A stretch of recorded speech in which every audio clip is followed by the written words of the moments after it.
Il nous reste donc à voir maintenant tous les éléments donc que vous pouvez rencontrer à enregistrer donc sur les éléments du net à payer. Alors on va commencer dans un premier temps par rapport à tout ce qui va concerner les acomptes, les oppositions sur salaire par exemple, et après on verra notre tutoriel. Par contre, ça peut arriver donc si effectivement bien vous faites donc mentionner les frais comme frais de restaurant, frais de déplacement hôtel et ce genre de choses sur le bulletin de paye, donc ils sont liés donc que par rapport à l'activité de l'association qu'un de salariés a engagé. Alors là, pour l'instant, on va voir comment enregistrer soit un acompte, une opposition sur salaire, par exemple. Alors après, bien sûr, hein, on verra aussi un tutoriel pour terminer sur tout ce qui concerne le règlement des cotisations salariales patronales, mais aussi donc le règlement du salaire et aussi bien effectivement par rapport à toutes ces oppositions.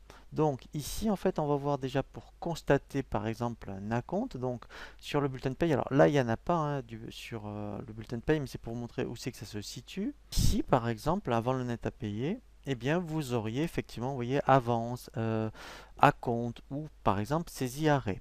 Donc on va voir comment enregistrer éventuellement des rubriques ici de net, donc, mais qui viennent donc, en diminution de net à payer. Donc, lorsque vous allez constater la saisie d'une avance ou d'un acompte, eh bien ici, il faudra saisir donc le 425. Voilà. Ici, vous voyez, voilà. Donc, par exemple, pour 100 euros, donc là, je le mets au crédit. Et ensuite, eh bien, vous allez saisir au débit, donc le 421. Voilà.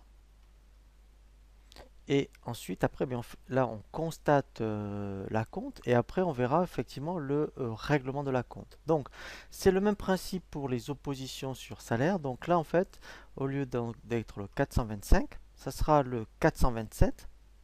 Voilà, mais au niveau du sens de l'écriture, vous voyez, s'il y avait donc une saisie sur salaire de 50 euros, voilà, et bien, en fait, dans un premier temps, on constate, voilà, la saisie, et après, ici, on met donc le 421.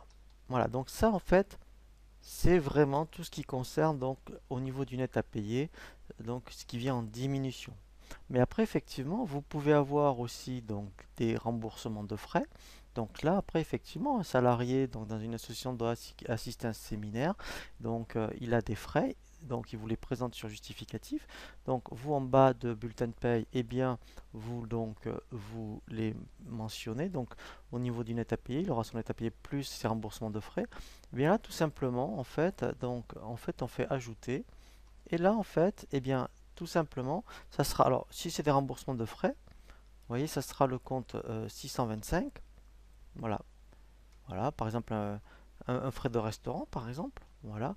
Et la contrepartie, voilà, ça sera le 421. Vous voyez, donc au crédit, puisque ça va gonfler son net à payer hein, de 50 euros. Comme ça, c'est ce qu'on va voir juste après. Donc, quand on va voir le règlement donc des bulletins de paye, des cotisations salariées patronales, et bien si, admettons, il avait 1800 donc, de net à payer, et bien en fait, ça fera 1850. Voilà.